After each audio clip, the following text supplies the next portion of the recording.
Hi, this is Mexless member Doug Sperling with a couple of thoughts and observations about Saltillo area railroads. This is a Google Earth file that I've prepared. This is Saltillo. North is up right now. We're gonna spin and rotate around, but I think everybody sort of recognizes the shapes. Here, let's turn this off. So my understanding of the railroads in the area, here's Monterrey, Saltillo. These are the main tracks active now, 2019, as I understand them. These are the abandoned tracks in the area, as I understand those. And we'll talk a little bit about how and why I think these are the abandoned tracks. And what the relationship is between some of the old stuff and the new stuff. Okay, let's dive right in. Okay, maybe start in the north. Of course, here, let's do it this way. These are the tracks arranged by constructor entity. So this is an all-time map of main tracks in the area. And they're color-coded by constructor entity. The orange one is General Palmer's Mexican National narrow gauge. Came to, in 1883, it built to about here. Then there was a depression, waited a couple of years, and then completed on southward 1886 and 1887, work resumed. This line right here that I am showing, here, let's turn them all on. I'm showing as an abandoned line. I believe probably did not exist. I'm mapping Mexican rail networks, and I've not gotten to the Internacional yet, so I believe this never existed, but it was shown on many maps for a period of about 20 years. I showed it for now. Anyway. So let's look at the next one southward, which is probably Coahuila y Zacatecas. That's the green, and I'll show you why I believe that the line was as I've shown it. Here we go. I've got a couple of geo-referenced historic maps, and I want to point out, by the way, where I got these. These are in circulation around the internet, but I grabbed these 4 maps from this this blog. It's a really great source of information about Saltillo. Anyway, we will apply a little fade here so we can see the below the current day stuff and the old stuff on top of it. Okay, in fact, let's turn off this. Too much fade. And look at what this 1902 map is showing us. So here's the Nacional Mexicano. By this time, of course, it had been reorganized actually in 1902, and it was a different corporation. It was now a Utah corporation, the National Railway of Mexico. That's much different than the National Railways of Mexico. This was a private corporation, existed for a couple of years, reorganization of the Mexican National. This is what this map is showing for the Coahuila y Zacatecas, right there. So it's showing the Coahuila y Zacatecas station here, the National station here, and you can see, by the way, that georeferencing these maps is complex. Ordinarily they are not really navigation quality, so that's something to remember. This may be somewhat or significantly abstracted relative to the actual geo position of the line. Anyway, you can see the situation is if you work hard and get one or some streets okay, then that harms certain other streets. That's the way it goes. We also are showing something over here. This is the Ferrocarril Coahuila y Pacifico. This was on its way westward to Torreon, but it starts out going southeastward in the other direction. So this is what we're showing, and that's the limits of our data. Their station in 1902 was over here.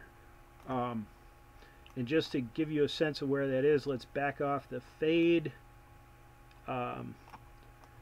So the Coahuila y Zacatecas station is here. I believe this is the Nacionales de Mexico station that everybody was discussing in various posts recently as being here. Let's turn this north up. That's north up.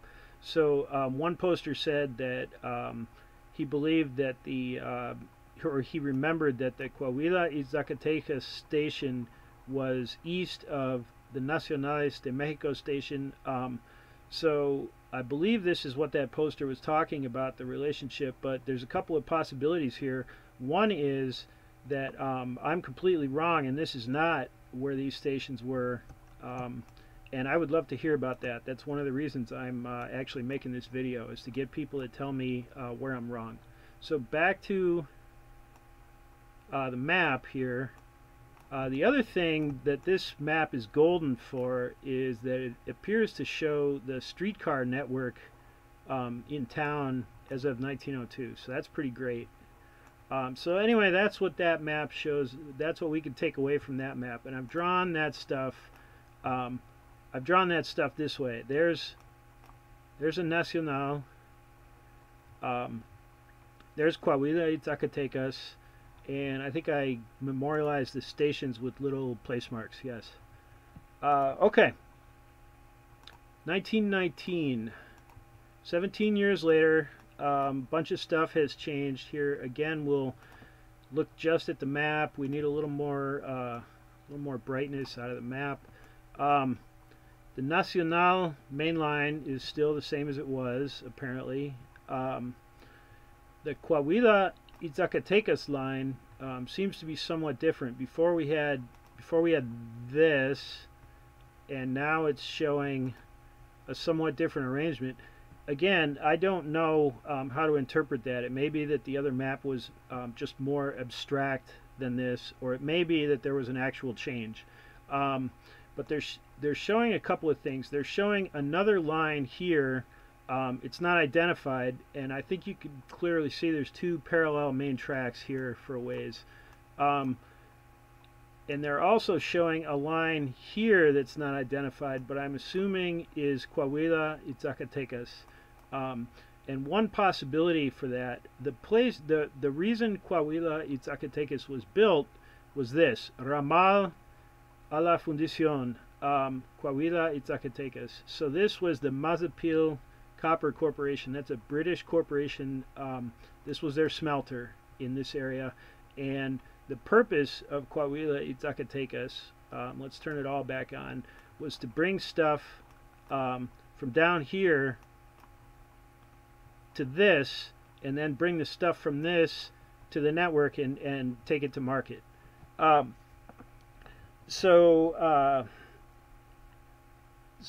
I do not necessarily understand the purpose of this track, and I also do not know from this or any other map that it was Coahuila y Zacatecas that actually built this, but I believe it was, and the only purpose I can think of was that it lets them route things to here without, well, I actually am not sure, because if they wanted to not have a backing move over here, they could. You would think they could build another Y leg. If anybody knows anything about this, why this track existed, I'd love to know about it. Okay. Oh, the other thing, two other things this map shows. First of all, by I think in 1906, Coahuila y Pacifico was purchased by Central Mexicano, Mexican Central, and abandoned pretty quickly. So we're showing a line cut back to here. It's not identified anymore in here, but there's this new thing, Saltillo al Oriente. So, and I don't know much about that, but it's showing it headed off to the northeast. Okay. By 1923 or 1924, we've got a map that's really tough to read, but it has a larger coverage area, and that's very helpful in talking about Coahuila y Zacatecas. So georeferencing this one was tough. Here, let's get some fade on this so you can see some of the issues and problems. So we're showing a little more detail with the Coahuila y Zacatecas line off to about here.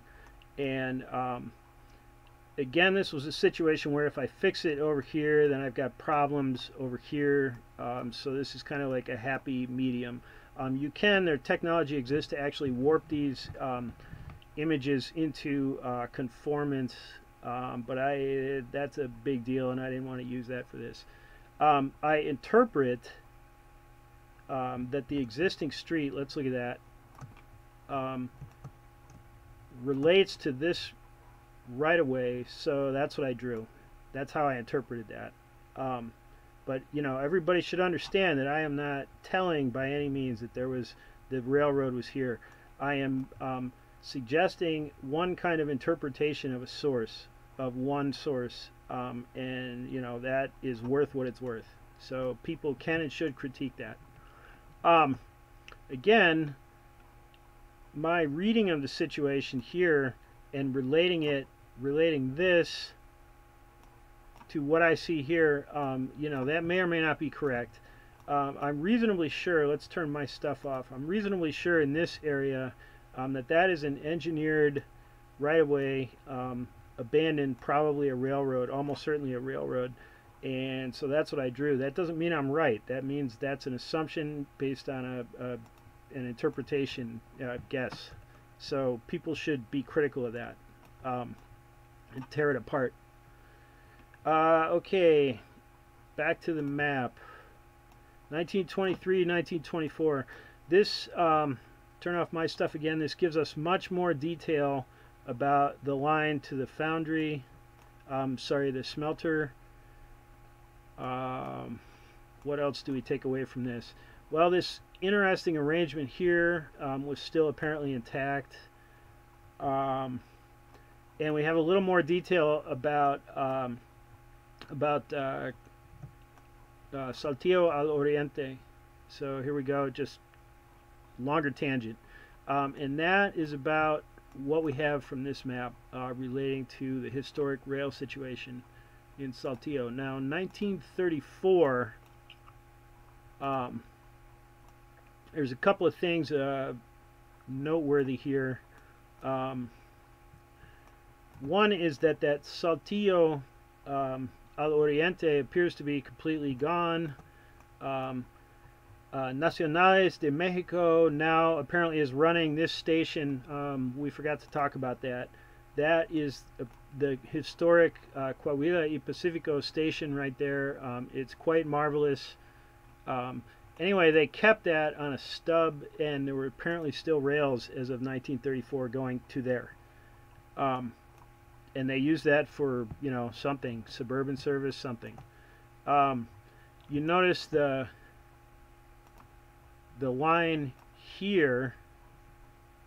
Let's do this. That line right there that I assume was built by Nacionales de Mexico is still, as of 1934, not shown. So that's, I assume that means it didn't exist by then, or yet. I'm sorry. Looks like Coahuila y Zacatecas is now identified as the owner of the parallel track right here. So that kind of nails that down for us. And it looks like, again, this probably represents their line to the smelter. Again, all these all the earlier relationships that we saw in the earlier maps are still apparently intact. This line still here, also still not identified as to constructor or operator. So there we go. One thing that's interesting here that we should note, Calle del Ferrocarril. That's important because I'm very interested actually in locating the line of Coahuila y Pacifico, and I think that probably helps us. Probably. That doesn't mean it's entirely transparent or solved, but that means we get the idea. Okay. Now let's move south out of town. So we have data, map data, sort of telling us what went on about to here. This I want to add is my I made this up, and we can talk about that in a little bit. Since this started as a discussion about Coahuila y Zacatecas, let's move south and look at what I think was the right-of-way. So we had data to about here, and I interpreted that this way, and I can be wrong, and I'd love people to talk about that. Let me turn off my stuff and have a look at what's there.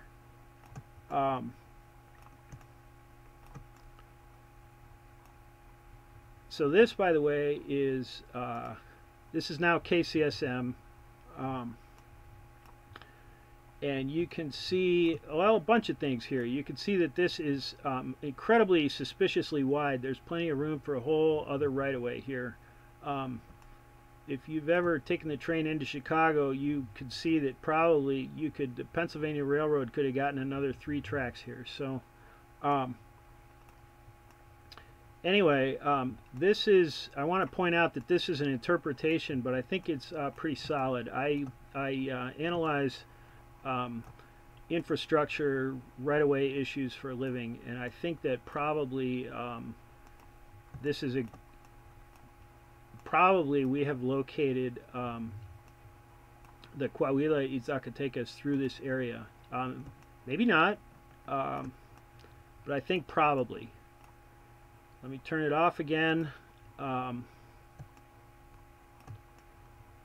Okay. Turn it on again. So remember, this is my interpretation. KCSM, this is KCSM. I believe this is Linea BS, Bravo Sierra. This is Bravo, Linea B. Coahuila y Zacatecas. Here's something very diagnostic that tells us definitively this was a railroad. Maybe not Coahuila y Zacatecas, but definitely a railroad.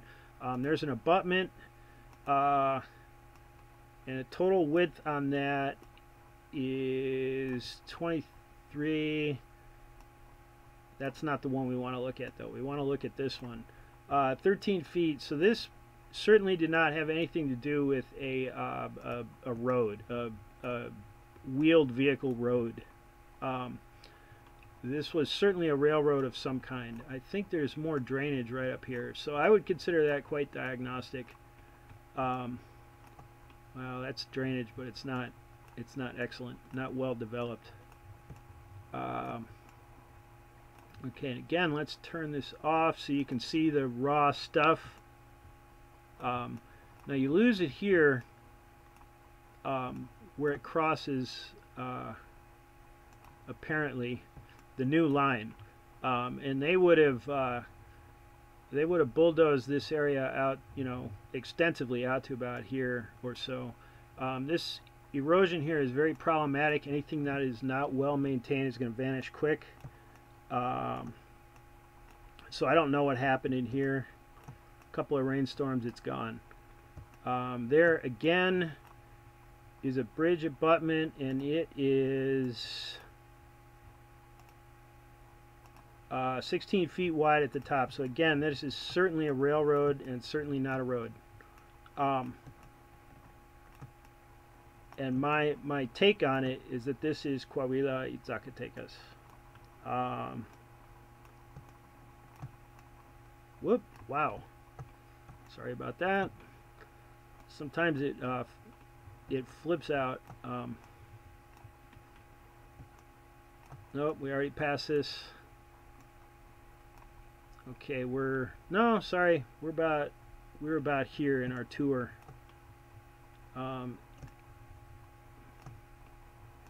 Okay, so anyway, you can see here. Let's turn this off so that it can be a little more so you can see the raw material for yourself.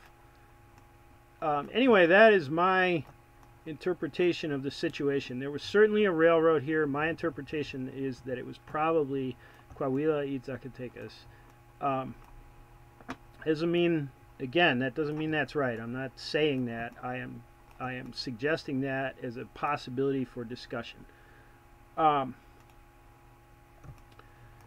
Okay, and then of course, one thing I do want to point out is that down here there are multiple traces that are very suspicious, and so you see I've got 2 lines. I haven't resolved this yet. this is for sure. Let's turn that off. That is for sure. And I think to about here, I'm very certain. And then after that, there's been some subsequent construction. It may be that sorry about that. Maybe that the line came sort of right across here and connected up here, and that road construction has destroyed that relationship.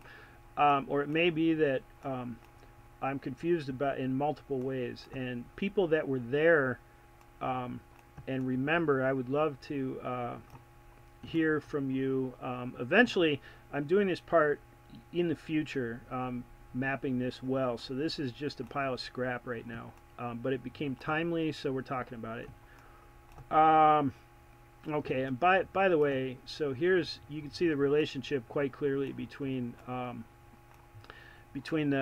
relocated line, and I believe, let's click on this. Yeah, I put some bibliographic citation information in there. There was a Trains article, James Turrell, 1984, where he discusses riding this line as he saw them working on this line. So I would think that dates at least this part of this construction in this area. Okay. And by the way, if you turn this off, it's extremely distinctive. Here, let's do this slower. Very distinctive what this is. There's no mistaking what this is. All right. The other thing I kind of want to talk about real fast, because it comes up in this story. One poster mentioned a 3-track railroad in the area of Encantada. There are in fact 3 parallel main tracks for a stretch at Encantada. So, and that's right now. Okay.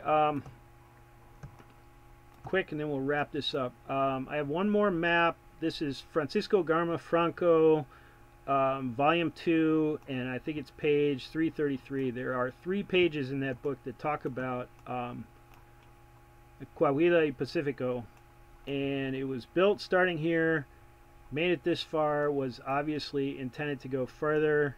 It was a New Jersey corporation built 1898-99. 1906 went to Mexican Central, who abandoned it. They had a parallel line of their own up here. So this was torn out. I don't have a ton of great cartographic information yet about this. You notice it does show the line heads to the southeast and then climbs the opposite canyon wall through these narrows. The other thing that we could take away from this is that Encantada is apparently the place where Coahuila y Pacifico crossed Nacional Mexicano. So, so here's what I take away from that. Let's back up a little. So the we'll turn on the abandoned lines and the existing lines. The Coahuila y Pacifico is readily identifiable pretty much everywhere, and it also appears on. It appears as an abandoned line on various government topo resources, etc. So it's quite identifiable as a railroad, and also what exactly it is. And my take on the situation is that KCSM is now using part of this as the basis for its spur or line to General Motors over here. Anyway, and now we're going to get into some guesswork. Assuming this is the original Coahuila y Pacifico right-of-way, and I imagine it was, because had it been moved a little bit, it would be quite evident in this kind of terrain. Then there must have been a crossing right about here, and then I lose the line. So everything from about here down to about here is pure guess. There was a highway. You could see that they harrowed, dissed, and dragged, and then bulldozed this area. There is nothing left. So without a high quality cartographic resource, which I don't have yet, I can't describe that line. So this is like a type of placeholder. Here, I think it's more clear where it probably was. Let's turn this stuff off, and you know, that's kind of iffy as far as evidence goes. But then once you get in here, we have a 20-meter right away. It's very distinctive, and then you can see cuts and fills that are very distinctive, and very like a railroad and not like anything else. Then you lose it in some new construction, and then after that, this is extremely distinctive right here. Arrangement of grade and drainage. Okay, let's turn these back on. After this, there's more guesswork and interpretation as we move towards Saltillo, more on my part. These streets are very suspicious. The arrangement of them, they're not street-like, they're definitely railroad-like. One way to test this kind of thing, however, is to draw a rough line like I did, and then have a look at the elevation profile and see what you get. And if it's bizarrely up and down or choppy too much, then it probably is not a railroad. But if it's like this, reasonably constant grade, then there's a good chance it was. So there is some chance that this was the railroad right away. I don't know what to do here. This is not potentially a standard gauge railroad curve, although something like that might be. And then after that, remember the limits of our data were about here on the sheet that showed this. I made this part up. That's important to understand. So it's an interpretation of the Garma Franco information, and then I do not have a good topo for this area yet. I will eventually, and then I can engineer this properly. I can do a trial line that will be, you know, at least meaningful. But we do have a DEM, and it's not a digital elevation model in this software, and it's not great or perfect or anything, but it's all right. You know, it's a 3D model, and we use it this way to do rough preliminary sketch type design. Here's one technique for doing that without a topo map. This thing gives you an elevation profile. So what I did was I drew one dot at I drew a line from the limits of our one data to our sort of assumed other limits of data, and then I just I edited this line. I edited the line. You notice that it the machine recalculates as you edit this line, the machine recalculates the profile. So I edited the line until I had an approximately constant slope the whole way.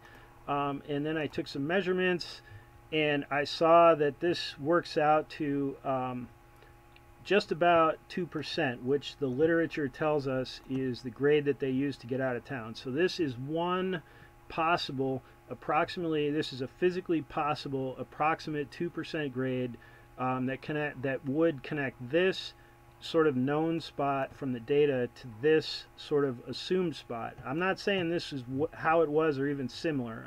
I'm saying exactly what I just told you. It's not physically impossible that it might have been something like this. And that's the best I got right now. So that pretty much wraps it up. Again, the purpose of all this, showing you all this, particularly Coahuila y Zacatecas, is to elicit criticism for people to say, no, I remember or I know that that's not it, because then I'll have to revisit or tear down this whole thing that I've built based on evidence that others can provide that I don't have. So I would love to hear any comments that anybody has to complicate or critique this. And I really appreciate your time, and thanks very much.